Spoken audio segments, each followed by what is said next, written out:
ಜನವಾರ್ತೆಗಳಿಗೆ ಸ್ವಾಗತ. ನಾನು ಸಂಧ್ಯಾ ಸಂತೋಷ್. ಇಂದಿನ ಮುಖ್ಯಾಂಶಗಳು. ಅನುದಾನ ಹಂಚಿಕೆಯಲ್ಲಿ ಜಿಲ್ಲಾಧಿಕಾರಿಗಳಿಂದ ತಾರತಮ್ಯ ನೀತಿ ಆರೋಪಿಸಿದ ಶಾಸಕ ಎಚ್.ಡಿ. ರೇವಣ್ಣನವರು ಪಟ್ಟಣದಲ್ಲಿ ನಡೆಸಿದ ತಾಲೂಕು ಪಂಚಾಯಿತಿ ಪ್ರಗತಿ ಪರಿಶೀಲನಾ ಸಭೆಯಲ್ಲಿ ಆರೋಪ.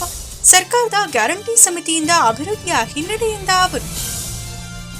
ಫೆಬ್ರವರಿ 7ರ ಶುಕ್ರವಾರದಂದು ಪಟ್ಟಣದಲ್ಲಿ 86ನೇ ಭಾರಿ ದನಗಳ ಜಾತ್ರೆ ಮತ್ತು ಚಂದ್ರಮೌಳೇಶ್ವರ ಜಾತ್ರಾ ಮಹೋತ್ಸವ ಹಿನ್ನೆಲೆ ಪುರಸಭೆಯಲ್ಲಿ ವಿವಿಧ ಸಂಘ ಸಂಸ್ಥೆಗಳ ಪದಾಧಿಕಾರಿಗಳ ಸಭೆ. ಜಾತ್ರೆ ಆಚರಣೆ ಕುರಿತು ಸಲಹೆ ಪಡೆದ ಪುರಸಭಾಧ್ಯಕ್ಷರು. ಪ್ರತಿಮಾ ಟ್ರಸ್ಟ್ ರಂಗಮಂದಿರದಲ್ಲಿ 2025ನೇ ಸಾಲಿನ ಪ್ರತಿಮೋತ್ಸವ. ಮಕ್ಕಳನ್ನ ಸಾಂಸ್ಕೃತಿಕ ಚಟುವಟಿಕೆಯಲ್ಲಿ ತೊಡಗಿದಷ್ಟು ಅವರ ಬೌದ್ಧಿಕ ಮಟ್ಟ ಹೆಚ್ಚಾಗುತ್ತದೆ ಎಂದ ಪಾಂಡವಪುರ ಉಪವಿಭಾಗಾಧಿಕಾರಿ ಶ್ರೀನಿವಾಸ್ ಗೌಡ ಪ್ರತಿಮೋತ್ಸವದಲ್ಲಿ ಚಾಲನೆ ನೀಡಿ ಹೇಳಿ. ಅಖಿಲ ಭಾರತ ವೀರಶೈವ ಮಹಾಸಭಾದ ಜಿಲ್ಲಾಧ್ಯಕ್ಷ ನವಿಲೆ ಪರಮೇಶ್ ಅವರಿಗೆ 54ನೇ ಹುಟ್ಟುಹಬ್ಬದ ಸಂಭ್ರಮ. ತಾಲೂಕು ವೀರಶೈವ ಸಂಘ ಮತ್ತು ಸಮಾಜ ಅಭಿಮಾನಿಗಳಿಂದ ಹುಟ್ಟುಹಬ್ಬದ ಆಚರಣೆ. ನಿಮ್ಮ ಅಭಿಮಾನ ಪ್ರೀತಿಗೆ ಆಭಾರಿ ಎಂದ ನವಿಲೆ ಪರಮೇಶ್ ಅವರು. ವಾರ್ತೆಗಳ ವಿವರ.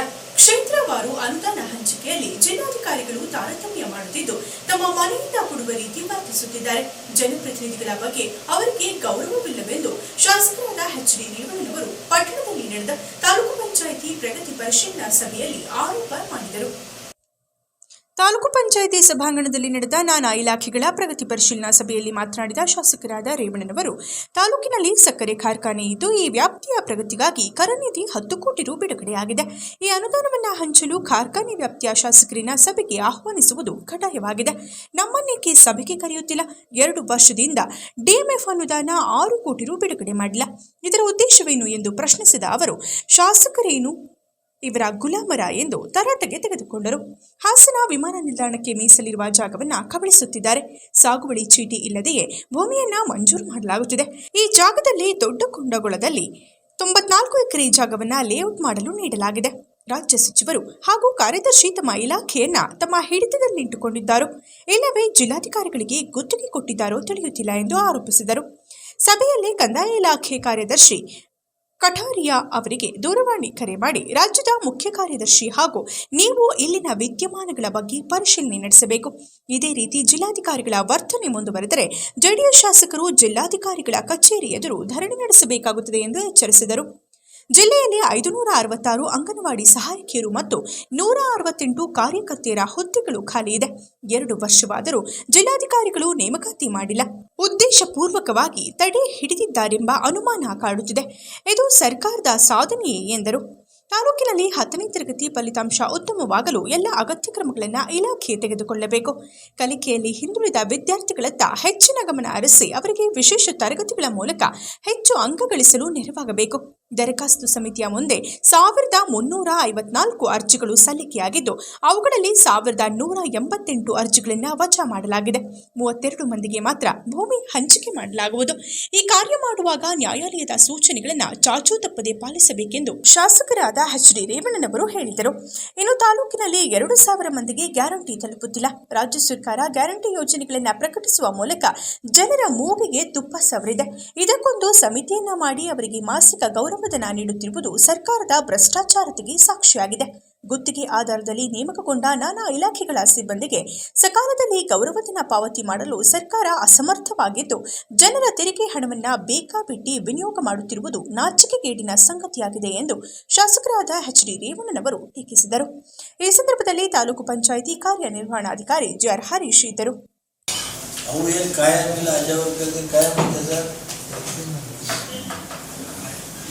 ನೋಡಪ್ಪ, ನನಗೆ ಗೊತ್ತಿಲ್ಲ.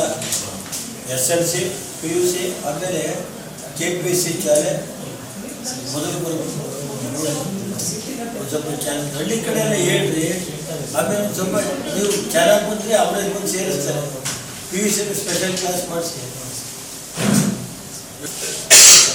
ಒಟ್ಟು 1350 ಹಾಕಿದೆ ಸರ್. ಅಲ್ಲ, ಒಟ್ಟು ಅರ್ಜಿ ಎಷ್ಟು? 1350 ಹಾಕಿದೆ ಸರ್. ಒಟ್ಟು ಟೋಟಲ್ ವಜಾಗಿರೋವೆಷ್ಟಿಗೆ? ಡೆಲಿವರಿ ಮಾಡಿದ್ರೆ 1080 ಇದೆ. DC-ಯಿಂದ 1078 ಡೆಲಿವರಿ ಮಾಡಿರೋದಲ್ವಾ? ನಮ್ದೇನಿಲ್ವಲ್ಲ, ನಾವು ರಿಪೋರ್ಟ್ ಕೊಟ್ಟಿದ್ದೀವಿ ಸರ್. ರೇವಣ್ಣ ಏನು ಮಾಡಿಸ್ತಾರೆ ಅಥವಾ ರೇವಣ್ಣ ಏನು ಮಾಡಿಬಿಟ್ಟಿಲ್ವ ಅಂತ ಅದ್ರ ಮೇಲೆ ನನ್ನ ಮೇಲೆ ಹೇಳ್ಬೇಡಿ. DC ಏನಿದ್ದಾರೆ 1080 ವಜಾ ಮಾಡೋದು ಮಾಡೋಕ್ಕಾಗಲ್ಲ ಅಂತ ಅಲ್ವಪ್ಪ. ರೇವಣ್ಣದ್ದು ಏನಿಲ್ವಲ್ಲ ಇನ್ನೊಂದು ಪಾತ್ರ, ಏಕೆ ನಮ್ಮಲ್ಲಿ ಅದ್ಮೇಲೆ ಈಗ ರೇವಣ್ಣಲ್ಲಿ ವಜಾ ಮಾಡಿಸಿರೋದಕ್ಕೆ ನಮ್ಮದೇ ನೋಡ್ತಿಲ್ವಲ್ಲ. ಈಗ ದರ್ಖಾಸ್ತು ಮಾಡೋಂಥದ್ದು ಎಷ್ಟಾಗ್ಬೋದು? 32 ಜನಕ್ಕೆ ದರ್ಖಾಸ್ತು ಕೊಡ್ಬೋದು ನಾವು ಅಷ್ಟೇ ಅಲ್ವಾ. ಎಷ್ಟು ದಿನದಲ್ಲಿ ಕೊಟ್ಬಿಡಿ. ಯಾರಾಗಲಿ ಅವ್ರು ಕಾಂಗ್ರೆಸ್ ಅವ್ರಿಗೂ BJP ಸಂಬಂಧ ಇಲ್ಲ. ಕಾನೂನು ರೀತಿ ಎಷ್ಟೋ ಇಡಿ, ಯಾವತ್ತು ಮೀಟಿಂಗ್ ಇಡಿ ಮಾಡೋಕ್ಕಾಗ ಏನಪ್ಪ. ಅದೇನೈತೆ ಮಾಡಿಬಿಡಿ ಆಮೇಲೆ ಜನಗಳಿಗೆ ಯಾವುದೇ ಸುಪ್ರೀಂ ಕೋರ್ಟ್ ಆರ್ಡರ್ನ ವೈಲೇಟ್ ಮಾಡ್ಬೋದು. ಜನಗಳಿಗೆ ಇಷ್ಟು ಇಡಬೇಕು ಅಂತ ಇಟ್ಟಿಲ್ಲ, ಅದು ಫಾರೆಸ್ಟ್ ಲ್ಯಾಂಡು ಆಮೇಲೆ ಬಂದಿಲ್ಲ. ದನದ ಕೊಟ್ಟಿಗೆ ಯಾವುದೇ ಇದ್ದರೆ ಅವ್ರು ಹೇಳ್ತಾರೆ ರೆಕಮೆಂಡೇಶನ್, ಇವ್ರು ಹೇಳ್ತಾರೆ ಅಂತ ನನಗೆ ವಿತೌಟ್ ನನಗೆ ಗಮನಕ್ಕೆ ತರದಲ್ಲೇ ನೀವು ಮಾಡಿದರೆ ಬಲಿ ಆಗ್ತದೆ. ನಮ್ಮ ಇದು ನನಗೆ MLA ಏನಿದೆ ನೆನಪು, ಬಾಕಿ ನಿಮ್ಗೆ ಅವ್ರು ಹೇಳ್ತಾರೆ ಅಂದರೆ ಯಾರು ಅಷ್ಟೇ. ನಾನು ವಿತೌಟ್ ನಾಲೆಡ್ಜ್ ಯಾರೇ ಇರಲಿ, ಅವ್ರು ಕಾಂಗ್ರೆಸ್ಸೋ ದಳವೋ ಸಂಬಂಧ ಇಲ್ಲ. ಮನೆ ಕೊಡೋದಿರ್ಬೋದು, ದನದ ಕೊಟ್ಟಿಗೆ ಇರ್ಬೋದು, ಕೊಡಿ, ಯಾರಿಗಾರು ಕೊಡಿ. ನಾನು ಇಂಥದ್ದು ನನಗೆ ಇದಿಲ್ಲ, ನಾನು ಅದರಿಂದ ರಾಜಕೀಯ ಮಾಡಬೇಕಾಗಿಲ್ಲ. ನನ್ನ ಯಾರ್ದಾರಿದ್ರು ಕೊಡಿ. ಆದರೆ ಸುಮ್ಮನೆ ಬೋಗಸ್ ಮಾಡೋಕ್ಕೆ ಬಂದಬೇಡಿ. ಆಮೇಲೆ ಉದ್ಯೋಗ ಖಾತ್ರಿ ಕೆಲಸ, ಸ್ಕೂಲ್ಗಳಿಗೆ ಕಾಂಪೌಂಡ್ ಹಾಕ್ಸೋದು, ಆಟದ ಮೈದಾನ, ಅಡುಗೆ ಮನೆ ಅವೆಲ್ಲ ಕ್ಲೀನ್ ಮಾಡ್ತೀನಿ. ಏನಮ್ಮ ಕ್ಲೀನಾಗಿ ರೆಡಿ ಮಾಡಿರ್ಬೇಕು. ನಾನು ಮುಂದಿನ ವಾರ ಮತ್ತೆ ಮೀಟಿಂಗ್ ಕರಿತೀನಿ. ನೆಕ್ಸ್ಟ್ ಇಯರ್ ಪ್ರೋಗ್ರಾಮ್ ರೆಡಿ ಮಾಡಿ ಇಟ್ಕೊಂಡಿರ್ಬೇಕು. ಏನು ಕೊಟ್ಟ ದನಿ ಕೊಡಿ ಆಯ್ತಲ್ಲ, ತಂದೇನಪ್ಪ ಆರ್ಡ್ರ ಕೊಟ್ಬಿಡು. ಆಮೇಲೆ ಅದು ಕುಡಿಯೋದಿರೋ ನನಗೆ ಅದು ದೇವಸ್ಥಾನದ ಎಲೆಯರು ಅದು ನೋಡೋದು ಅಲ್ವ. ಶುಕ್ರವಾರದಿಂದ ಪಟ್ಟಣದಲ್ಲಿ ಆರಂಭವಾಗಲಿರುವ 86ನೇ ಭಾರಿ ದನಗಳ ಜಾತ್ರೆ ಹಾಗೂ ಚಂದ್ರಮೌಳೇಶ್ವರ ರಥೋತ್ಸವದ ಕುರಿತಾಗಿ ಬುಧವಾರದಂದು ಪುರಸಭೆಯಲ್ಲಿ ಅಧ್ಯಕ್ಷರಾದ ಬನಶಂಕರರವರ ಅಧ್ಯಕ್ಷತೆಯಲ್ಲಿ ಸಂಘ ಸಂಸ್ಥೆಗಳ ಪದಾಧಿಕಾರಿಗಳೊಂದಿಗೆ ಸಭೆಯನ್ನು ನಡೆಸಲಾಯಿತು. ಸಭೆಯಲ್ಲಿ 6 ವರ್ಷಗಳ ನಂತರ ನಡೆಸಲಾಗುತ್ತಿರುವ ಜಾತ್ರೆಯ ಯಶಸ್ಸಿಗೆ ಎಲ್ಲರೂ ಶ್ರಮಿಸೋಣವೆಂದು ಅಧ್ಯಕ್ಷರಾದ ಬನಶಂಕರರವರು ಹೇಳಿದರು. ಪಟ್ಟಣದ ಪುರಸಭಾ ಸಭಾಂಗಣದಲ್ಲಿ ನಡೆದ ಚಂದ್ರಮೌಳೇಶ್ವರ ಜಾತ್ರಾ ಮಹೋತ್ಸವದ ಪೂರ್ವಭಾವಿ ಸಭೆಯಲ್ಲಿ ಅವರು ಬುಧವಾರದಂದು ಮಾತನಾಡುತ್ತಾ, ಕಳೆದ 6 ವರ್ಷಗಳಿಂದ ಜಾತ್ರಾ ಮಹೋತ್ಸವ ನಡೆದಿರಲಿಲ್ಲ. ತಾಲೂಕಿನ ರೈತ ಸಂಘಟನೆಯ ಮುಖಂಡರುಗಳು ಮತ್ತು ವಿವಿಧ ಸಂಘಟನೆಗಳ ಮುಖಂಡರುಗಳ ಸಾರ್ವಜನಿಕರ ಬೇಡಿಕೆ ಮೇರೆಗೆ ಈ ವರ್ಷ ಶ್ರೀ ಚಂದ್ರಮೌಳೇಶ್ವರ ಸ್ವಾಮಿಯವರ ಜಾತ್ರಾ ಮಹೋತ್ಸವವನ್ನು ಅದ್ದೂರಿಯಾಗಿ ಆಚರಿಸಲಾಗುತ್ತಿದೆ. ಜಾತ್ರೆಯ ಯಶಸ್ಸಿಗೆ ಪುರಸಭೆಯ 23 ವಾರ್ಡ್ಗಳಲ್ಲೂ ಕಸ ವಿಲೇವಾರಿ ವಾಹನಗಳ ಮೈಕ್ ಮೂಲಕ ಮಾಹಿತಿ ನೀಡುತ್ತಿದ್ದೇವೆ. ಹಳ್ಳಿಗಳಲ್ಲಿ ಬಂಟಿಂಗ್ಸ್ ಕಟ್ಟಿ ಮಾಹಿತಿಯನ್ನು ನೀಡಲಾಗುತ್ತಿದೆ. ಪುರಸಭೆಯ ಹಾಲಿ ಹಾಗೂ ಮಾಜಿ ಅಧ್ಯಕ್ಷರುಗಳು, ಸದಸ್ಯರುಗಳು ಹಾಗೂ ತಾಲೂಕಿನ ರೈತ ಸಂಘಟನೆಗಳು, ವಿವಿಧ ಸಂಘಟನೆಗಳ ಮುಖಂಡರುಗಳು ಹಾಗೂ ತಾಲೂಕಿನ ಎಲ್ಲಾ ಮುಖಂಡರುಗಳು ಮತ್ತು ಪುರಜನರ ಸಮ್ಮುಖದಲ್ಲಿ ಫೆಬ್ರವರಿ 7ನೇ ತಾರೀಕು ಬೆಳಗ್ಗೆ 9:30ಕ್ಕೆ ಶಾಸಕರು ಪುರಸಭೆಯ ಮುಂಭಾಗದಲ್ಲಿ ಶಾಸ್ತ್ರೋಕ್ತವಾಗಿ ಗೋಪೂಜೆ ಮಾಡುವುದರ ಮೂಲಕ ಕಾರ್ಯಕ್ರಮಕ್ಕೆ ಚಾಲನೆ ನೀಡಲಿದ್ದಾರೆ. ಕಾರ್ಯಕ್ರಮದ ಉದ್ಘಾಟನೆಯ ನಂತರ ರಾಸುಗಳ ಮೆರವಣಿಗೆಯು ಪುರಸಭಾ ಕಚೇರಿಯ ಮುಂದೆ ಹೊರಟು APMC ಆವರಣದವರೆಗೆ ನಡೆಯಲಿದೆ. ಈ ಬಾರಿಯ ದನಗಳ ಜಾತ್ರೆ ಅದ್ದೂರಿಯಾಗಿ ನೆರವೇರಲಿದೆ. ಜಾತ್ರೆಯ ಯಶಸ್ಸಿಗೆ ಸಕಲ ರೀತಿಯಲ್ಲೂ ಕ್ರಮ ಕೈಗೊಂಡಿದ್ದೇವೆ ಎಂದರು. ಪುರಸಭಾ ಮುಖ್ಯಾಧಿಕಾರಿ ಯತೀಶ್ ಮಾತನಾಡಿ, ಜಾತ್ರಾ ಮಹೋತ್ಸವ 7 ದಿನಗಳ ಕಾಲ ನಡೆಯಲಿದ್ದು, ರಾಸುಗಳಿಗೆ ಟ್ರ್ಯಾಕ್ಟರ್ ಮೂಲಕ ಕುಡಿಯುವ ನೀರಿನ ವ್ಯವಸ್ಥೆ ಮಾಡಲಾಗಿದೆ. 86ನೇ ಭಾರೀ ದನಗಳ ಜಾತ್ರೆಗೆ APMC ಆವರಣ ಸಕಲ ರೀತಿಯಲ್ಲೂ ಸನ್ನದ್ಧಗೊಂಡಿದೆ. ಪಟ್ಟಣದ ಪ್ರಮುಖ ಬೀದಿಗಳಲ್ಲಿ ಪುರಸಭೆ ವತಿಯಿಂದ ವಿದ್ಯುತ್ ದೀಪಾಲಂಕಾರ ಮಾಡಲಾಗುವುದು. ಅಂತಿಮವಾಗಿ 7ನೇ ದಿನ ಅಂದರೆ ಫೆಬ್ರವರಿ 13ರಂದು ಪಟ್ಟಣದ ಮಾಧ್ಯಮಿಕ ಶಾಲಾ ಆವರಣದಲ್ಲಿ ಸಮಾರೋಪ ಸಮಾರಂಭವನ್ನು ನಡೆಸಲಾಗುವುದು. ಪುರಸಭೆ ವತಿಯಿಂದ ಉತ್ತಮ ರಾಸುಗಳಿಗೆ ಪ್ರಥಮ, ದ್ವಿತೀಯ, ತೃತೀಯ ಬಹುಮಾನ ಕ್ರಮವಾಗಿ 25,000, 15,000 ಮತ್ತು 10,000ಗಳನ್ನು ನೀಡಲಾಗುವುದು. ಪಟ್ಟಣದ 2 ಸರ್ಕಾರಿ ಶಾಲೆಗಳು ಮತ್ತು 2 ಖಾಸಗಿ ಶಾಲೆಗಳಿಂದ ವಿವಿಧ ರೀತಿಯ ಜಾನಪದ ಕಾರ್ಯಕ್ರಮಗಳು, ವಿವಿಧ ಕಲಾ ತಂಡಗಳು ಕಾರ್ಯಕ್ರಮಗಳನ್ನು ನಡೆಸಿಕೊಡುವುದು. ಭಾಗವಹಿಸಿದ ಎಲ್ಲ ಕಲಾವಿದರಿಗೂ ಪ್ರಶಂಸನಾ ಪತ್ರ ನೀಡಲಾಗುವುದೆಂದರು. ಸಭೆಯಲ್ಲಿ ಪುರಸಭಾ ಉಪಾಧ್ಯಕ್ಷೆ ರಾಣಿ, ಸತೀಶ್, ಸ್ಥಾಯಿ ಸಮಿತಿ ಅಧ್ಯಕ್ಷ ಸುರೇಶ್ ಸೇರಿ ಪುರಸಭಾ ಸದಸ್ಯರಾದ ಮೋಹನ್, ಸುಜಾತ, ಉಮಾಶಂಕರ್, ರವಿ, ಮಕ್ಕಳ ಸಾಹಿತ್ಯ ಪರಿಷತ್ನ ಅಧ್ಯಕ್ಷ ಅಶೋಕ್, ಪೇಟೆ ಶಾಲೆಯ ಮುಖ್ಯ ಶಿಕ್ಷಕಿ ನೇತ್ರಾವತಿ, ತಾಲೂಕು ರೈತ ಸಂಘದ ಅಧ್ಯಕ್ಷ ರವಿ, ಸಪ್ತಸಾಗರ ಕಲಾ ಸಂಘದ ಸುಧಾ ಹಾಗೂ ಇತರರು ಇದ್ದರು. ನಾವು ಅಧ್ಯಕ್ಷರು ಬೆಳಿಗ್ಗೆಲ್ಲ ಹೋಗಿ ಎಲ್ಲರೂ ನಮ್ಮ ಸದಸ್ಯರುಗಳು ಉಪಾಧ್ಯಕ್ಷರೆಲ್ಲ ಹೋಗಿ ಅಲ್ಲಿ ನೋಡಿದ್ದೀವಿ ಜಾಗನ. ಏನೇನು ಮಾಡೋಕೆ ನಮ್ಮನ್ನೇ ಬಿಟ್ಟಿದ್ದೀವಿ ಕ್ಲೀನ್ ಮಾಡೋದಕ್ಕೆ. ಅವ್ರಿಗೆ ಒಳಗಡೆ ಎಲ್ಲ ಟೆಂಡರ್ ಕೊಟ್ಟಿದ್ದಾರೆ, ಬಟ್ ಅವ್ರು ಕ್ಲೀನ್ ಮಾಡಿರಲಿಲ್ಲ. ಈಗ ನಮ್ಮ ವರ್ಕರ್ಸೇ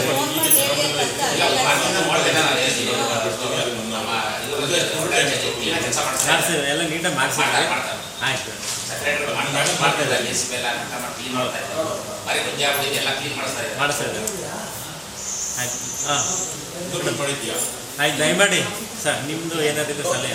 ಯಾವುದೇ ದೇಶ ಆಗಲಿ, ಯಾವುದೇ ಟೌನ್ ಆಗಲಿ, ಸಿಟಿ ಆಗಲಿ, ಅವ್ರು ಇಲ್ಲಿಂದ ಬೆಳೆದಿರ್ತಕ್ಕಂಥ ಮಣ್ಣನ್ನು ನಾವೇನು ಬೆಳೆದಿರ್ತೀವೋ ಅದನ್ನು ಅವರು ತಿಂತಕ್ಕಂಥದ್ದು, ಅದರಲ್ಲೇ ಜೀವನ ಮಾಡಬೇಕಾಗಿತ್ತು. ನಾವು ಏನೇ ಓದಲಿ, ಏನೇ ಹೈಟೆಕಲ್ಲಿರಲಿ, ಆದರೆ ಜನಗಳು ಅದನ್ನು ನಾವು ನಮ್ಮ ಮಣ್ಣಲ್ಲಿ ರೈತಾಪಿ ವರ್ಗದಲ್ಲಿ ಒಂದು ಗ್ರಾಮದಲ್ಲಾಗಲಿ, ಒಂದು ಹಳ್ಳಿಯಲ್ಲಾಗಲಿ ನಾವೇನು ಹುಟ್ಟಿರ್ತೀವೋ ಅಂಥ ಊರನ್ನು ನಾವು ಮರಿಬಾರ್ದು. ಯಾಕೆಂದರೆ ಇವತ್ತು ನಾವು ಹಳ್ಳಿಲಿ ಹುಟ್ಟಿ ಹೋಗಿ ಡೆಲ್ಲಿಲಿರ್ತೀವಿ, ಅದನ್ನು ನೆನೆಸ್ಕೊಂಡ್ರೆ ನಾವು ಜೀವನ ಮಾಡೋಕ್ಕೆ ಸಾಧ್ಯ. ಅಂದರೆ ಯಾಕೆಂದರೆ ಇವತ್ತಲ್ಲಿ ಹಸು ನಮಗೆ ಹಾಲು ಕೊಡುತ್ತೆ, ಮತ್ತು ಬೆಣ್ಣೆ, ಮೊಸರು, ಇದರಿಂದ ಕೃಷಿ ಇವತ್ತು ಲೋಕ ಕಲ್ಯಾಣಕ್ಕಾಗಿ ಮಾಡ್ತಕ್ಕಂಥದ್ದು ಇವತ್ತು. ಯಾಕೆಂತಂದರೆ ಕೃಷಿಯಲ್ಲಿ ನಾವು ತೆಂಗು ಬೆಳಿತೀವಿ, ಆಹಾರ ಧಾನ್ಯಗಳು ಬೆಳಿತೀವಿ, ತರಕಾರಿಗಳು ಬೆಳಿತೀವಿ. ಯಾಕೆಂದರೆ ಇವತ್ತು ವಿಟಮಿನ್ಸ್ ನಮ್ಮ ಜೀವನಕ್ಕೆ, ನಮ್ಮ ಆರೋಗ್ಯಕ್ಕೆ ಇರ್ತಕ್ಕಂಥ ಶಕ್ತಿ ಎಲ್ಲವ ಅದೇ.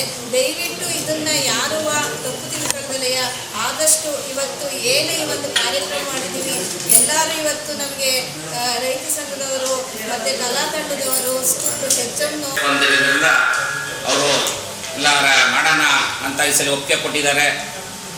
ಅದರಿಂದ ಇವತ್ತು 7/2/2025ರಿಂದ 13/2/2025ವರೆಗೆ ಭಾರಿ 88ನೇ ದನಗಳ ಜಾತ್ರೆ ಪ್ರಯುಕ್ತವಾಗಿ APMC ನಾನು ನಿಮ್ಮ ಅಧ್ಯಕ್ಷರಿಗೆ ಮತ್ತು ಪುರಸಭೆ ಚೀಫ್ ಆಫೀಸರ್ಗೆ ಹೇಳ್ತಿರೋದಷ್ಟೇ. ನಾನು ಇವತ್ತು ಅಲ್ಲೇ ಇದು MLA ಅವರು ಹೇಳಿ ಅದರ 20 ದಿನ ಆಯಿತು. ಅಲ್ಲಿ ರೋಟಿ ಎಲ್ಲ ಈ ಅಕ್ಕಿ ಬಿಕ್ರು ಹಾಕೊಂಡು ಮೇಯ್ನ್ ರೋಡಲ್ಲಿದ್ದೆ. ಮತ್ತು ನಮ್ಮದು ಇದು ಆಕ್ಸಿಡೆಂಟ್ ಆಗಿರೋ ಗಾಡಿಗಳೆಲ್ಲ ಮೇಯ್ನ್ ರೋಡಲ್ಲಿದೆ. ಅದರ 20 ದಿನದಿಂದ ತಾವು ಒಂದು ಸ್ಟೇಷನ್ಗೆ ಒಂದು ರಿಕ್ವೆಸ್ಟ್ ಸಮಯ ಪ್ರಜ್ಞೆ ಅಷ್ಟೇ ಇರುತ್ತಾ ಇಲ್ಲ ಸ್ವಲ್ಪ ಆಗುತ್ತೆ, ನಾವು ಒಂದು ಕೊಟ್ಟಿದ್ದೀವಿ. ಆ ಥರ ಎಲ್ಲ 2 ನಿಮಿಷದಲ್ಲಿ ನೀವು ತಂಡಗಳು ಕಡಿಮೆ ಮಾಡಿಸಿ, ಸುಮ್ಮನೆ ಅನಗತ್ಯವಾಗಿ ಪ್ರಾಕ್ಟೀಸ್ ಮಾಡಿಸಿ, ತರಬೇತಿ ಮಾಡಿಸಿ, ಅದಕ್ಕೆ ಟಿವಿ ಟಾರ್ಚರ್ ಕೊಟ್ಟು ನೀವು 2 ನಿಮಿಷ 15 ನಿಮಿಷ ಅಂತ ಹೇಳಿದ್ದೀವಿ. ನಮ್ಮದು ಸಮಯ ಎಲ್ಲ ನೋಡ್ಕೊಂಡು ಹೇಳಿದ್ದೀವಿ. ಒಂದು 10 ನಿಮಿಷ ಏನು ತೊಂದರೆ ಇಲ್ಲ, ಇದು 10 ನಿಮಿಷ ಆದ್ರೂ ತೊಂದರೆ ಇಲ್ಲ, ನಾವು ನೋಡಿದ್ದೀವಿ. ಆಯ್ತು 2 ನಿಮಿಷ ಯಾಕಂತ ಹೇಳಿದ್ರೆ ಕೆಲವಾರು ವರ್ಷಗಳ ಹಿಂದೆ ನಮ್ಮ ಎತ್ತಿ ಸಾಹೇಬರು ಇನ್ಸ್ಪೆಕ್ಟರ್ ಆಗಿದ್ದಾಗ ನಾವು ಹೋರಾಟವನ್ನು ಮಾಡಿದ್ರು. ಅವತ್ತಿನ ಈಗಿನ ಪರಿಸ್ಥಿತಿ ನಾವು ಕಣ್ಣಾರೆ ಕಂಡಿದ್ದಾರೆ. ಕೊಟ್ಟಪ್ಪ ಸಾಹೇಬರು ಅವತ್ತಿದ್ರು, ಕುಡಿಲಿಕ್ಕೆ ನೀರಿರಲಿಲ್ಲ, ಅದ್ದೂರಿಯಾಗಿ ಕಾರ್ಯಕ್ರಮ ನಡೀತಾ ಇತ್ತು, 7 ಕ್ವಿಂಟಲ್ ನೀರನ್ನು ಉಳಿತಾ ಇತ್ತು, ಆದರೆ ಅಲ್ಲಿ ಕುಡಿಲಿಕ್ಕೆ ನೀರಿರಲಿಲ್ಲ. ಅದರ ಪ್ರತ್ಯಕ್ಷ ಸಾಕ್ಷಿ ಸಾಹೇಬರು ಇದ್ದಾರೆ. ಅಂಥ ಪರಿಸ್ಥಿತಿ ಬರಬಾರ್ದು. ಜೊತೆಗೆ ಇವತ್ತು ಪಶುಸಂಗೋಪನಾ ಇಲಾಖೆ ಇದೆ, ಅದರ ಸಂಪೂರ್ಣ ಸಹಕಾರವನ್ನು ತಗೋಬೇಕು. ತಳಿಗಳ ಬಗ್ಗೆ ಮಾಹಿತಿ ಒಬ್ಬರು ಬೆಳೆದ ಚೆನ್ನಾಗಿ ಚಂದ್ರನ ಜಾತಿ ಪಾಲಿಸಿ ಮಾಡಿ. ಯಾಕಂದರೆ ಪ್ರತಿ ವರ್ಷ ಹೇಳ್ತಾರೆ ಸೌಲಭ್ಯ 30 ಕೊಟ್ಟಿದ್ದ, ಯಾವ ವರ್ಷ ನೋಡೋದು 30 ಕೊಟ್ಟರೆ ರೈತರೆಲ್ಲ ಅಲ್ಲಿ ಮನೆಗತ್ತನೆ ಆ ಬೆಳೆದು ಏನಾರ ಗೊತ್ತಿದ್ದಾರೆ ಅಂತ ಸ್ಥಿತಿ. ಅದನ್ನ 30 ನೀರು ಕೇಳೋದು, ನೀರನ್ನು ಕೊಡಬೇಕು, ಸ್ವಚ್ಛತೆ ಕಾಪಾಡಬೇಕು, ಎರಡನ್ನ ರೈತರಿಗೆ ಮಾಡಬೇಕಂತ ಬನ್ನ ಅಂದರೆ ಸಂಜೆ ನಾವು ಒಂದು ನಮೂಲಾಪಾದ ಕಾರ್ಯಕ್ರಮ ಮಾಡ್ತಾ ಇದ್ದೋ, ನಿತ್ಯ ಪೋಷಕರ ಮಾಡ್ತಾ ಇದ್ದೋ, ಇಲ್ಲಿ ಪೋಷಕರು ಮಾಡ್ತಿದ್ದೋ, ಗಾಡಿ ಕರ್ಕೊಂಡು ಜನ ಬರೋದು ಕಲಾವಿದರು ನಾಟಕ ಯಾವ ಥರ ಹೋಗ್ತದೆ, ನಾಟಕ ರಾಜಮಠ ನಾಟಕ ಸ್ಪರ್ಧೆ ಮಾಡ್ತಾ ಇದ್ದೋ, ನಾಟಕ ಸ್ಪರ್ಧೆಗೆ ಎಲ್ಲ ನಾಟಕ ಕರೀತಿದ್ದಾಗಿದ್ರೆ ನಾವು ನಾಟಕ ಸ್ಪರ್ಧೆ ಮಾಡ್ತಾ ಇದ್ದೋ, ಆ ನಾಟಕ ಪಾಲ್ಗೊಳ್ಳೋದಕ್ಕೋಸ್ಕರ ನಾಟಕನ ಕರೀತಾ ಇದ್ರು. ಅವ್ರ ಕಲೆ ತೋರಣಾಗಿತ್ತು. ಅದೇ ಥರ ಒಂದು ನಾವೆಲ್ಲ ಹೇಳಿದೆ ಇಂಟರ್ವ್ಯೂ ಮಾಡಿ ರೈತರಿಗೆ ಮನೋರಂಜನೆ ಆಗುತ್ತೆ ಅಂತ, ಆರ್ಥಿಕ ತೊಂದರೆ ಆಗಲ್ಲ ಅಂತ ಹೇಳಿದ್ರು. ಮುಂದೆ ಚೆನ್ನಾಗಿ ಮಾಡಿ ನಾವು ಈಗ ಇಲ್ಲಿ ಕೋಲಾಟ ತಂಡಗಳಿದ್ದಾವೆ, ಮತ್ತು ಕಂಸಾಳೆ ತಂಡಗಳಿದ್ದಾವೆ. ಆ ರೀತಿ ಐಡೆಂಟಿಫೈ ಮಾಡಿದ್ದೀವಿ ಎಷ್ಟು ತಂಡಗಳಿದ್ದಾವೆ. ಇಲ್ಲಿ ನಮ್ಮ ಉಮೇಶ್ ಅವ್ರದ್ದು ರಂಗಕಲೆ ಶಾಲೆ ಇದೆ, ಅವ್ರ ಹತ್ರ ಟೀಮ್ಗಳಿದ್ದಾವೆ. ಸುಮ್ಮನೆ ಎಲ್ಲ ಸ್ಕೂಲಲ್ಲಿ 8 ಖಾಸಗಿ ಸ್ಕೂಲಲ್ಲಿದ್ದಾರೆ, 5 ಗೌರ್ಮೆಂಟ್ ಸ್ಕೂಲಲ್ಲಿದ್ದಾರೆ. ಅವ್ರು ಅದಕ್ಕೆ ಜಾಸ್ತಿ ಕಲಿಸಿರ್ತಾರೆ ಯೂನಿಟ್ಗೆ, ಅದನ್ನೇ ಮತ್ತೆ ರಿಪೀಟ್ ಮಾಡ್ತಾರೆ. ಆ ರೀತಿ ಮಾಡೋದು ಬೇಡ. ಇಲ್ಲಿ ಜಾನಪದ ಕಲೆಗಳು, ಸೋಬಾನೆ ಹೇಳೋರಿರ್ತಾರೆ, ಕೋಲಾಟ ಆಡೋರಿರ್ತಾರೆ, ಮತ್ತು ಕಂಸಾಳರು ಇರ್ತಾರೆ. ಈ ಥರದನ್ನ ಕರೆಸ್ಬಿಟ್ಟು ಆ ಟೀಮ್ಗಳನ್ನ ಪೊಲೀಸ್ ಸ್ಟೇಷನ್ ಎದುರುಗಡೆ ಬಾಲಕಿಯರ ಪ್ರೌಢಶಾಲೆ ಆವರಣದಲ್ಲಿ ಸಂಜೆ 4 ರಿಂದ 5 ಗಂಟೆಗೆ ರಂಗೋಲಿ ಸ್ಪರ್ಧೆ ಇರ್ತದೆ.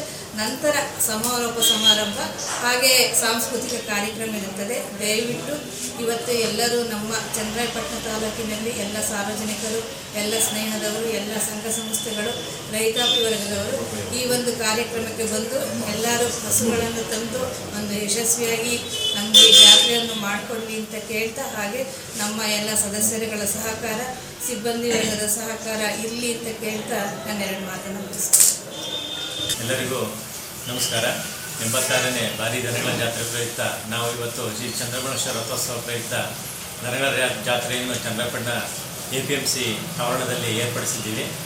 ನಾವು ಈ ಕುಡಿಯೋ ನೀರಿಗೆ ಸಂಬಂಧಪಟ್ಟಂತೆ ದನಗಳಿಗೆ ತೊಂದರೆ ಆಗದ ರೀತಿ ನಾವು ಈಗಾಗಲೇ ಬರೋರು ಮುಖ್ಯ ಕಾರ್ಯನಿರ್ವಹಣಾಧಿಕಾರಿಗಳಿಗೆ ಲೆಟರ್ ಬರೆದು ನೀರಿನ ವ್ಯವಸ್ಥೆ ಮಾಡಿಕೊಡಿ ಅಂತ ಕೇಳಿದ್ವಿ. ಮತ್ತು ನಮ್ಮ ಒಂದು ಏನು ಅಧ್ಯಕ್ಷರು, ಉಪಾಧ್ಯಕ್ಷರು, ಸದಸ್ಯರುಗಳು ಎಲ್ಲರ ಸಮ್ಮುಖದಲ್ಲಿ ನಾವೆಲ್ಲ APMC ಆವರಣದಲ್ಲಿ ಸ್ವಚ್ಛಗೊಳಿಸಿದ್ದೀವಿ.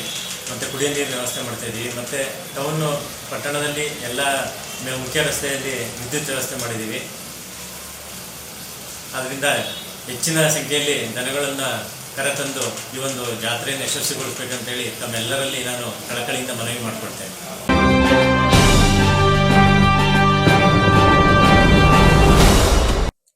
ಶ್ರೀ ಚಂದ್ರಮೌಳೇಶ್ವರ ರಥೋತ್ಸವ ಮತ್ತು 85ನೇ ಭಾರಿ ದನಗಳ ಜಾತ್ರೆ ಚನ್ನರಾಯಪಟ್ಟಣ ಪುರಸಭೆ ಇವರ ವತಿಯಿಂದ ದಿನಾಂಕ 13/2/2025ನೇ ಗುರುವಾರದಂದು ಶ್ರೀ ಚಂದ್ರಮೌಳೇಶ್ವರ ಸ್ವಾಮಿ ರಥೋತ್ಸವದ ಅಂಗವಾಗಿ 86ನೇ ಭಾರಿ ದನಗಳ ಜಾತ್ರೆಯನ್ನು ಆಯೋಜಿಸಲಾಗಿದೆ.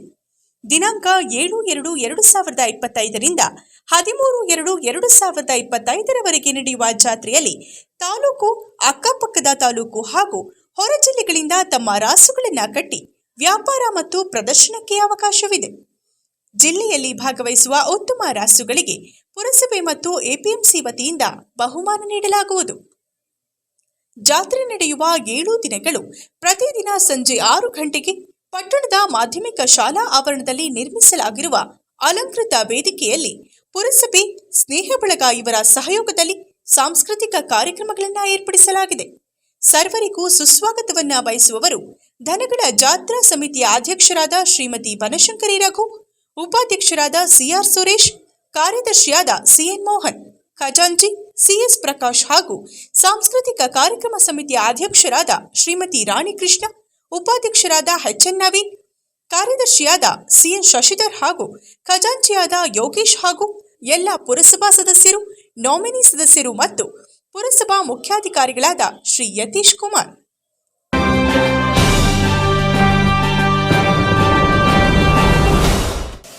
ಮಕ್ಕಳನ್ನ ಸಾಂಸ್ಕೃತಿಕ ಚಟುವಟಿಕೆಗಳಲ್ಲಿ ತೊಡಗಿದಷ್ಟು ಮಕ್ಕಳ ಭೌತಿಕ ಮಟ್ಟ ಹೆಚ್ಚಾಗುತ್ತದೆ, ದೈಹಿಕವಾಗಿ ಸದೃಢರಾಗುತ್ತಾರೆ ಎಂದು ಪಾಂಡವಪುರ ಉಪ ವಿಭಾಗಾಧಿಕಾರಿಗಳಾದ ಶ್ರೀನಿವಾಸ್ ಗೌಡ ತಿಳಿಸಿದರು. ಕನ್ನಡ ಮತ್ತು ಸಂಸ್ಕೃತಿ ಇಲಾಖೆ ಸಹಯೋಗದಲ್ಲಿ ಭಾನುವಾರ ಪಟ್ಟಣದ ಪ್ರತಿಮಾ ಟ್ರಸ್ಟ್ ರಂಗಲೋಕದಲ್ಲಿ ಆಯೋಜಿಸಿದ್ದ ಪ್ರತಿಮೋತ್ಸವ 2025ರ ಉದ್ಘಾಟನೆಯನ್ನ ನೆರವೇರಿಸಿ ಮಾತನಾಡಿದ ಅವರು, ಕಲೆ, ಸಾಹಿತ್ಯ, ನಾಟಕಗಳಲ್ಲಿ ತೊಡಗಿಸಿಕೊಳ್ಳುವುದರಿಂದ ಮಕ್ಕಳಿಗೆ ಸಾಮಾಜಿಕ ಕಾಳಜಿ ಹೆಚ್ಚುತ್ತದೆ. ಅದು ಇವತ್ತಿನ ಕಾಲಘಟ್ಟಕ್ಕೆ ಮಕ್ಕಳಿಗೆ ತುಂಬಾ ಅಗತ್ಯವಿದೆ. ನಮ್ಮ ಭಾಷೆ, ಜಲ, ಸಂಸ್ಕೃತಿ, ದೇಶಾಭಿಮಾನ, ನಾಯಕತ್ವದ ಗುಣಗಳು ಹುಟ್ಟಬೇಕಾದರೆ ಇಂತಹ ಕಡೆ ಮಕ್ಕಳನ್ನು ಸೇರಿಸಿದಾಗ ಮಾತ್ರ ಬೆಳೆಯಲು ಸಾಧ್ಯ. ಇಲ್ಲವಾದರೆ ಮಕ್ಕಳು ಕೇವಲ ಆಸ್ತಿ, ಹಣ, ಅಂತಸ್ತಿನ ನಡುವೆ ಸಿಲುಕಿಕೊಂಡು ಭವಿಷ್ಯದಲ್ಲಿ ಕೇವಲ ಸ್ವಾರ್ಥಿಗಳಾಗಿ ಬದುಕುವುದನ್ನು ಕಲಿಯುತ್ತಾರೆ ಹೊರತು ಸಾಮಾಜಿಕ ಕಾಳಜಿ, ದೇಶಾಭಿಮಾನ ಹುಟ್ಟುವುದಿಲ್ಲ ಎಂದು ನೆರೆದಿದ್ದ ಶಿಕ್ಷಕರಿಗೆ, ಪೋಷಕರಿಗೆ ಮಕ್ಕಳನ್ನು ಬೆಳೆಸುವುದರ ಬಗ್ಗೆ ಕಿವಿಮಾತು ಹೇಳಿದರು. ಕನ್ನಡ ಸಾಹಿತ್ಯ ಪರಿಷತ್ ಜಿಲ್ಲಾಧ್ಯಕ್ಷರಾದ ಡಾ HL ಮಲ್ಲೇಶ್ ಗೌಡ ಮಾತನಾಡಿ, ಕಲಿಕೆ ನಿರಂತರವಾಗಿದ್ದರೆ ಬದುಕು ಪರಿಪೂರ್ಣವಾಗುತ್ತದೆ. ನಮ್ಮ ಶಿಕ್ಷಣ ಇದಕ್ಕೆ ಅನುವು ಮಾಡಿಕೊಡುತ್ತಿಲ್ಲ. ಪೋಷಕರು ಕೀರ್ತಿಗೆ ಹಂಬಲಿಸಿದರೆ ಮಕ್ಕಳು ನಲುಗುತ್ತಾರೆ. ಇಂದು ಸಾಮಾಜಿಕ ಜಾಲತಾಣಗಳಲ್ಲಿ ಪ್ರಸಿದ್ಧರಾದವರು ಮುಂದೆ ಏನಾಗುತ್ತಾರೋ ಗೊತ್ತಿಲ್ಲ. ನಮ್ಮ ಶಿಕ್ಷಣ ಪದ್ಧತಿಯೂ ಕೂಡ ಅಂಕ, ಪರೀಕ್ಷೆಯ ಮೇಲೆಯೇ ನಿಂತಿದೆ. ಸಮಾಜಕ್ಕೆ ತೆರೆದುಕೊಳ್ಳದಿದ್ದರೆ ಪ್ರಕೃತಿ, ಸಂಸ್ಕೃತಿ, ಕೌಟುಂಬಿಕ ಬಾಂಧವ್ಯಕ್ಕೆ ತೆರೆದುಕೊಳ್ಳಲು ಸಾಧ್ಯವಿಲ್ಲ. ಸಂಬಂಧಗಳ ಶಬ್ದಗಳೇ ಅವರಿಗೆ ತಿಳಿಯುವುದಿಲ್ಲ. ಅವರನ್ನ ಬಂದಿಗಳಾಗಿ ಓದಿಸುತ್ತಿದ್ದೇವೆ ಎನ್ನುವಂತಾಗಿದೆ. ಇದರಿಂದ ಸರ್ವತೋಮುಖ ಚಿಂತನೆಗಳಿಗೆ ಚ್ಯುತಿ ಬರುತ್ತಿದೆ ಎಂದು ತಿಳಿಸಿದರು. ಮಕ್ಕಳ ಸಾಹಿತ್ಯ ಪರಿಷತ್ನ ರಾಜ್ಯಾಧ್ಯಕ್ಷರಾದ CN ಅಶೋಕ್ ಮಾತನಾಡಿ, ಮಕ್ಕಳನ್ನ ಮೊಬೈಲ್ಗಳಿಂದ ದೂರ ಬೆಳೆಸಿದರೆ ಕ್ರಿಯಾಶೀಲವಾಗಿ ಬೆಳೆಸಲು ಸಹಕಾರಿಯಾಗುತ್ತದೆ. ಎಳೆಯ ವಯಸ್ಸಿನಿಂದಲೇ ಅವರಲ್ಲಿ ನಮ್ಮ ಸಂಸ್ಕೃತಿ, ಸಂಸ್ಕಾರಗಳನ್ನು ಬಿತ್ತಬೇಕು. ಮಕ್ಕಳಿಗಾಗಿಯೇ ಪ್ರೋತ್ಸಾಹಿಸಬೇಕೆಂದು ತಿಳಿಸಿದರು. ಪ್ರತಿಮಾ ಟ್ರಸ್ಟ್ನ ಅಧ್ಯಕ್ಷರಾದ ಉಮೇಶ್ ತೆಂಕನಹಳ್ಳಿ ಮಾತನಾಡಿದರು. ಪೇಟೆ ಸರ್ಕಾರಿ ಪ್ರೌಢಶಾಲೆಯ ಮುಖ್ಯ ಶಿಕ್ಷಕಿ ನೇತ್ರಾವತಿ, ಸರ್ಕಾರಿ ಪ್ರೌಢಶಾಲೆಯ ಮುಖ್ಯ ಶಿಕ್ಷಕ ಬಿಆರ್ ರಮೇಶ್, ಪಿಎಂ ಶ್ರೀ ಶಾಲೆಯ ಮುಖ್ಯ ಶಿಕ್ಷಕ ಡಿಜಿ ಪ್ರಕಾಶ್, ಮಮತಾ ರಾಣಿ ಸೇರಿದಂತೆ ಪ್ರತಿಮಾ ಟ್ರಸ್ಟ್ನ ಪದಾಧಿಕಾರಿಗಳು ಭಾಗವಹಿಸಿದ್ದರು. ಕೆಲಸಗಳನ್ನ ಮಾಡ್ತಾ ಇದ್ದಾರೆ.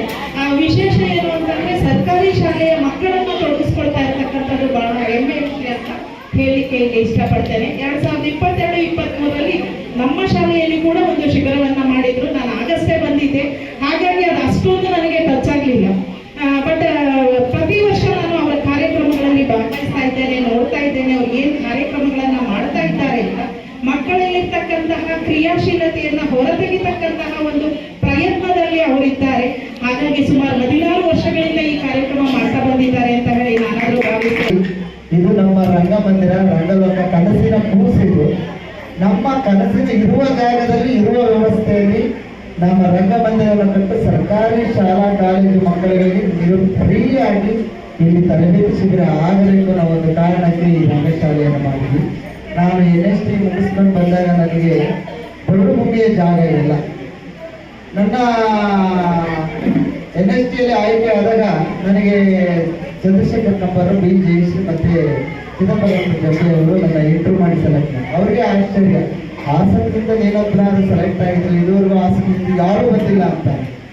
ಇದುವರೆಗೂ ರಂಗಭೂಮಿಯಲ್ಲಿ ಸಾಧ್ಯ ಹೋಗಿ ನನ್ನ ವರ್ಕು, ನನ್ನ ಕೆಲಸಗಳನ್ನು ನೋಡಿದಾಗ ನನ್ನ ಮುಖಗಳಿಗೆ ನನಗೆ ಬಂದಂಥ ನಿರ್ದೇಶಕರೆಲ್ಲ ಬಂದವರು ಬಹಳ ಅಲ್ಲಿ ನನಗೆ ಏನಾಗಿರುತ್ತೆ ಖಚಿತವಾಗ್ಲೂ ಹೇಳ್ತೀನಿ. ಇವತ್ತು ಸಾಮಾಜಿಕ ಜಾಲತಾಣದಲ್ಲಿ ಒಂದಷ್ಟು ಮಕ್ಕಳು ಬಹಳ ಪ್ರಸಿದ್ಧರಾಗಿದ್ದಾರೆ. ಮುಂದೇನಾಗ್ತಾರೆ ಯಾರಿಗೂ ಗೊತ್ತಿಲ್ಲ. ಮಕ್ಕಳು ಈ ಎಲ್ಲದರಿಂದ ದೂರ ಇರಬೇಕು. ತಂಪಾಡಿ ತಾವು ಆನಂದಿಸ್ಕೊಂಡು ಇಲ್ಲಿ ಮಕ್ಕಳು ಆಡ್ತಿದ್ವಲ್ಲ, ಸಂತೋಷ ಯಾಕಾಯ್ತು ಅಂದ್ರೆ ಯಾವ ಹಮ್ಮುಗನ್ನು ಇಲ್ಲದೆವು ಅವು ಪಾಡಿಗೆ ಅವು ಬಂದಾಗ ಆಡ್ತಿದ್ವು, ಉದಾಹರಣವು ತೂಗಾಡ್ತಿದ್ವು. ಅದಿದೆಯಲ್ಲ, ಮಕ್ಕಳಿಗೆ ಹಾಗೆ ಇರಬೇಕದು. ಅದು ಅದೇ ಸಹಜವಾದ ಬೆಳವಣಿಗೆ ಮಕ್ಕಳು. ಚಿಕ್ಕ ಮಕ್ಕಳೇ ಬಹಳ ಗಂಭೀರವಾಗಿ ಒಳ್ಳೆ ವಿದ್ವಾಂಸ ತರ ಬಹಳ ಶೋಕಿಯಾಗಿ ನಿಂತ್ಕೊಂಡು ಮಕ್ಕಳು ಹಾಳಾದವು. ಬೇಕಾಗಿಲ್ಲ. ಪೋಷಕರು ಅದನ್ನು ಹಂಬಲಿಸಬೇಡಿ ದಯಮಾಡಿ. ನಾವೇನಾದ್ರೂ ಕೀರ್ತಿ ಹಂಬಲಿಸಿ ಮಕ್ಕಳ ಮೇಲೆ ಒತ್ತಡ ಏರಿದ್ರೆ ಮಕ್ಕಳು ನಲುತ್ತಾರೆ. ಮಕ್ಕಳಿಗೆ ಸಂಸ್ಕಾರವನ್ನು ಸಂಸ್ಕೃತಿ ಆಗಬೇಕಾಗಿದೆ. ಇವತ್ತು ಮಕ್ಕಳ ಏನಾಗಿದೆ, ಮೊಬೈಲ್ನ ಗುಲಾಮರಾಗಿದ್ದಾರೆ. ಇವತ್ತು ಮನೇಶ್ವರವಾಗಿ ತಾಯಿ ತಂದೆ ಬಾಂಧವ್ಯಗಳಿಲ್ಲ, ಅತ್ತೆ ಮಾವನ ಬಗ್ಗೆ ಪ್ರೀತಿ ವಾಸ್ತವ್ಯಗಳಿಲ್ಲ. ಕೋಟಿ ಪ್ರಕಾರದಲ್ಲಿ ಮಕ್ಕಳೇನು ಅವಕ್ಕೆ ಯಾವ ಸಂಗಾತಿ ಯಾವ ಅಂದರೆ ಮೊಬೈಲೇ. ಊಟ ಮಾಡ್ಬೇಕಾದ್ರೆ ಮೊಬೈಲ್, ತಿಂಬೇಕಾದ್ರೆ ಮೊಬೈಲೇ. ವಿಷ ನಮ್ಮ ತೆಕ್ಕಳು ಉಪಯೋಗಿಸೋರಿಗೆ ಅವೆಲ್ಲ ತೊಳಕ್ಕೆ ಒಂದು 2000 ಬೇಯಿಸ್ತೀನಿ. ಯಾಕೆಂತಂದರೆ ಇವತ್ತು ಅಭಿನಯಕ್ಕೆ ಮಕ್ಕಳೇ ಸಿಗ್ತಾ ಇಲ್ಲ. ಯಾಕೆಂದರೆ ಬೆಳಗ್ಗೆ ಭಾನುವಾರ ಬಂದರೆ ಭಾನುವಾರ ಮೊಬೈಲು, ಮಧ್ಯಾಹ್ನ ಮೇಲೆ ಮೊಬೈಲು, ಆಡ್ಲಿಕ್ಕೆ ಬನ್ನಿ ಸೇರಿ ಬರಲ್ಲ ಅಂತ ಸಿಕ್ಕಿದ್ದು. ಒಂದು ರಂಗ ತರಬೇತಿನ ಮಕ್ಕಳಿಗೆ ಕೊಡ್ತಿರೋದು ಒಂದು ಪ್ರಶಂಸೆಯ ಕೆಲಸ. ನಾವು ಕೂಡ ಮಕ್ಕಳ ಸಾಹಿತ್ಯದಿಂದ ಜನಮನ ನಾಯಕರು ತೆಗೆದುಕೊಂಡು ಪುಷ್ಪಡಿಯಲ್ಲಿ ಮತ್ತು ಶೃಂಗೇರಿ 2 ಕಂಬನಿಗಳನ್ನು ಮಾಡಿದ್ದು. ಅಖಿಲ ಭಾರತ ವೀರಶೈವ ಮಹಾಸಭಾದ ಜಿಲ್ಲಾಧ್ಯಕ್ಷರಾದ ನವಿಲಿ ಪರಮೇಶ್ವರ 54ನೇ ಹುಟ್ಟುಹಬ್ಬದ ಆಚರಣೆಯನ್ನ ಅಖಿಲ ಭಾರತೀಯ ವೀರಶೈವ ಮಹಾಸಂಘದ ತಾಲೂಕು ಘಟಕ ಮತ್ತು ಸಮಾಜದ ಮುಖಂಡರು, ಅವರ ಅಭಿಮಾನಿಗಳು ಸೇರಿ ಪಟ್ಟಣದ ಕೇಸರಿ ಚಾಟ್ಸ್ನಲ್ಲಿ ಬುಧವಾರದಂದು ಅದ್ದೂರಿಯಾಗಿ ಆಚರಣೆ ಮಾಡಿದರು. ಮೂರ್ತಿ ಚಿಕ್ಕದಾದರೂ ಕೀರ್ತಿ ದೊಡ್ಡದು ಎಂಬಂತೆ ನವಿಲಿ ಪರಮೇಶ್ವರವರು ಬಾಗೂರು ಹೋಬಳಿ ನವಿಲೆಯಲ್ಲಿ ಹುಟ್ಟಿ ಪ್ರಥಮ ದರ್ಜೆ ಗುತ್ತಿಗೆದಾರರಾಗಿ ಸಮಾಜದಲ್ಲಿ ಗಣ್ಯ ವ್ಯಕ್ತಿಯಾಗಿ ಗುರುತಿಸಿಕೊಂಡಿದ್ದಾರೆ.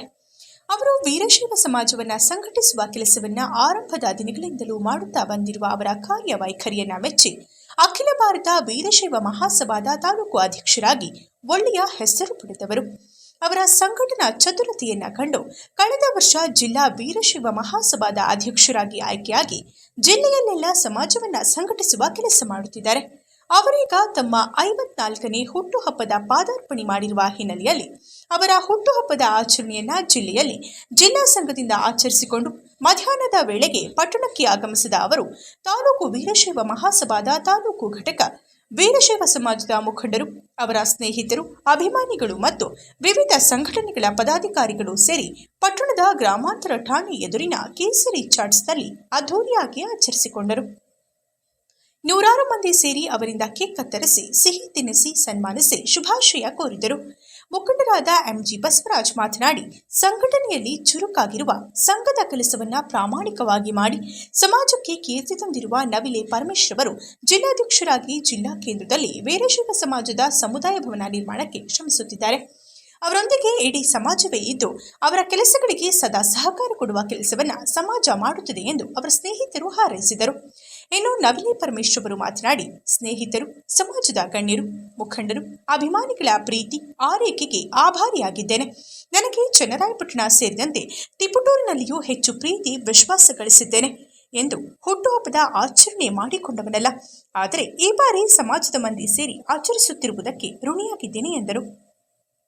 ಈ ವೇಳೆ ಸಮಾಜದ ಮುಖಂಡರಾದ ಪ್ರಭುಸ್ವಾಮಿ, ನಾಗರಾಜು, ಚೆನ್ನೇಗೌಡ, ದರ್ಶನ್ ಪಟೇಲ್, ಶಿವಾನಂದ್, ದಯಾನಂದ್, ಶಿವಸ್ವಾಮಿ, ಚಿರಂಜೀವಿ, ಸುರೇಶ್, ಚೇತನ್, ಹೇಮಂತ್, ಚಂದ್ರಶೇಖರ್ ಸೇರಿ ಇತರರು ಇದ್ದರು. ಬದುಕನ್ನ ಸಾವಿನಲ್ಲಿ ನೋಡ ಅಂತ ಒಂದು ಗಾದೆ ಇದೆ. ಒಬ್ಬ ವ್ಯಕ್ತಿ ಏನು ಸಾಧನೆಯನ್ನ ಮಾಡ್ತಾನೆ ಅಂತಕ್ಕಂಥದ್ದು ಅವ್ರು ಮಾಡಿರ್ತಕ್ಕಂತಹ ಸಾಧನೆ ಮತ್ತು ಮಾಡಿರ್ತಕ್ಕಂಥ ಜನಪರ ಕೆಲಸಗಳಿಂದ ಗೊತ್ತಾಗುತ್ತೆ.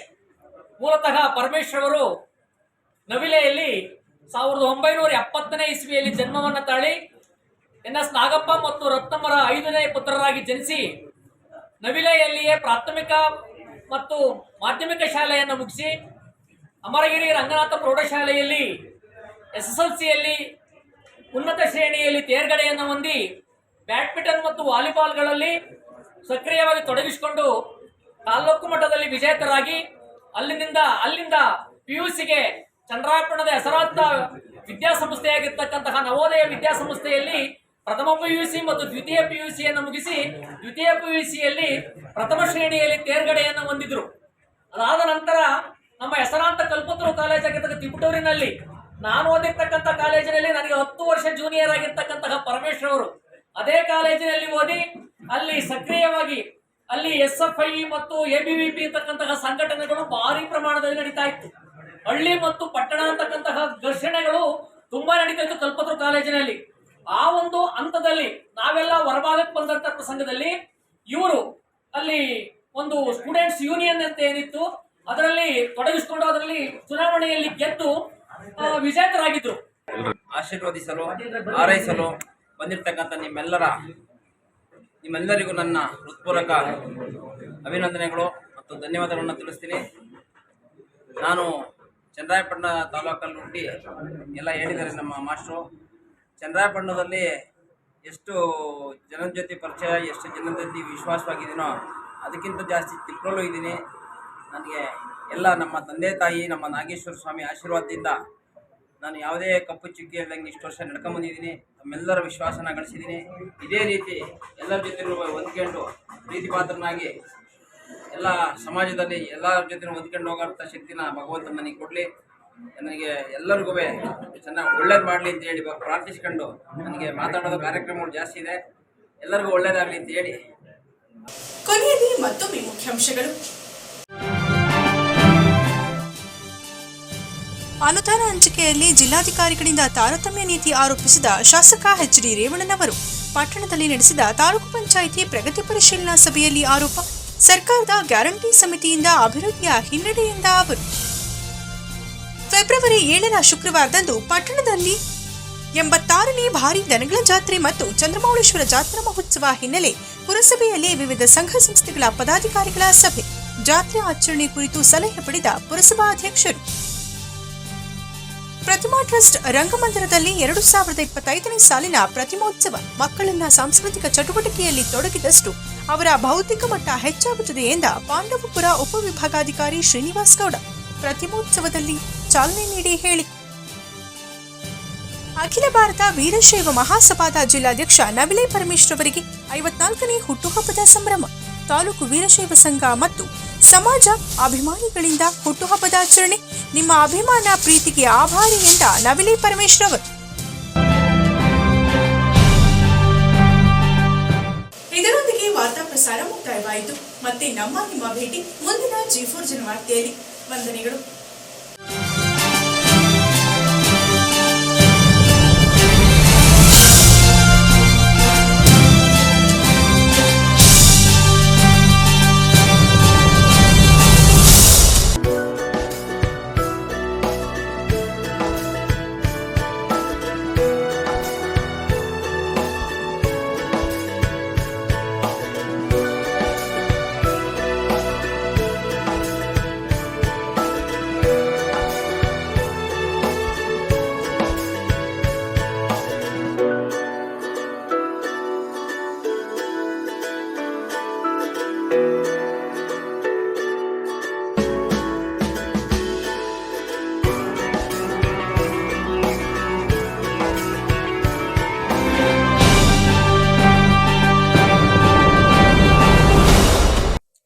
ಶ್ರೀ ಚಂದ್ರಮೌಳೇಶ್ವರ ರಥೋತ್ಸವ ಮತ್ತು 85ನೇ ಭಾರಿ ದನಗಳ ಜಾತ್ರೆ ಚನ್ನರಾಯಪಟ್ಟಣ ಪುರಸಭೆಯವರ ವತಿಯಿಂದ ದಿನಾಂಕ 13/2/2025 ಗುರುವಾರದಂದು ಶ್ರೀ ಚಂದ್ರಮೌಳೇಶ್ವರ ಸ್ವಾಮಿ ರಥೋತ್ಸವದ ಅಂಗವಾಗಿ 86ನೇ ಭಾರಿ ದನಗಳ ಜಾತ್ರೆಯನ್ನು ಆಯೋಜಿಸಲಾಗಿದೆ. ದಿನಾಂಕ 7/2/2025 ರಿಂದ 13/2/2025 ನಡೆಯುವ ಜಾತ್ರೆಯಲ್ಲಿ ತಾಲೂಕು, ಅಕ್ಕಪಕ್ಕದ ತಾಲೂಕು ಹಾಗೂ ಹೊರ ಜಿಲ್ಲೆಗಳಿಂದ ತಮ್ಮ ರಾಸುಗಳನ್ನು ಕಟ್ಟಿ ವ್ಯಾಪಾರ ಮತ್ತು ಪ್ರದರ್ಶನಕ್ಕೆ ಅವಕಾಶವಿದೆ. ಜಿಲ್ಲೆಯಲ್ಲಿ ಭಾಗವಹಿಸುವ ಉತ್ತಮ ರಾಸುಗಳಿಗೆ ಪುರಸಭೆ ಮತ್ತು ಎಪಿಎಂಸಿ ವತಿಯಿಂದ ಬಹುಮಾನ ನೀಡಲಾಗುವುದು. ಜಾತ್ರೆ ನಡೆಯುವ 7 ದಿನಗಳು ಪ್ರತಿದಿನ ಸಂಜೆ 6 ಗಂಟೆಗೆ ಪಟ್ಟಣದ ಮಾಧ್ಯಮಿಕ ಶಾಲಾ ಆವರಣದಲ್ಲಿ ನಿರ್ಮಿಸಲಾಗಿರುವ ಅಲಂಕೃತ ವೇದಿಕೆಯಲ್ಲಿ ಪುರಸಭೆ, ಸ್ನೇಹ ಬಳಗ ಇವರ ಸಹಯೋಗದಲ್ಲಿ ಸಾಂಸ್ಕೃತಿಕ ಕಾರ್ಯಕ್ರಮಗಳನ್ನು ಏರ್ಪಡಿಸಲಾಗಿದೆ. ಸರ್ವರಿಗೂ ಸುಸ್ವಾಗತವನ್ನ ಬಯಸುವವರು ದನಗಳ ಜಾತ್ರಾ ಸಮಿತಿಯ ಅಧ್ಯಕ್ಷರಾದ ಶ್ರೀಮತಿ ಬನಶಂಕರಿ ರಘು, ಉಪಾಧ್ಯಕ್ಷರಾದ ಸಿಆರ್ ಸುರೇಶ್, ಕಾರ್ಯದರ್ಶಿಯಾದ ಸಿಎನ್ ಮೋಹನ್, ಖಜಾಂಚಿ ಸಿಎಸ್ ಪ್ರಕಾಶ್ ಹಾಗೂ ಸಾಂಸ್ಕೃತಿಕ ಕಾರ್ಯಕ್ರಮ ಸಮಿತಿಯ ಅಧ್ಯಕ್ಷರಾದ ಶ್ರೀಮತಿ ರಾಣಿ ಕೃಷ್ಣ, ಉಪಾಧ್ಯಕ್ಷರಾದ ಎಚ್ಎನ್ ನವೀನ್, ಕಾರ್ಯದರ್ಶಿಯಾದ ಸಿಎನ್ ಶಶಿಧರ್ ಹಾಗೂ ಖಜಾಂಚಿಯಾದ ಯೋಗೇಶ್ ಹಾಗೂ ಎಲ್ಲ ಪುರಸಭಾ ಸದಸ್ಯರು, ನಾಮಿನಿ ಸದಸ್ಯರು ಮತ್ತು ಪುರಸಭಾ ಮುಖ್ಯಾಧಿಕಾರಿಗಳಾದ ಶ್ರೀ ಯತೀಶ್ ಕುಮಾರ್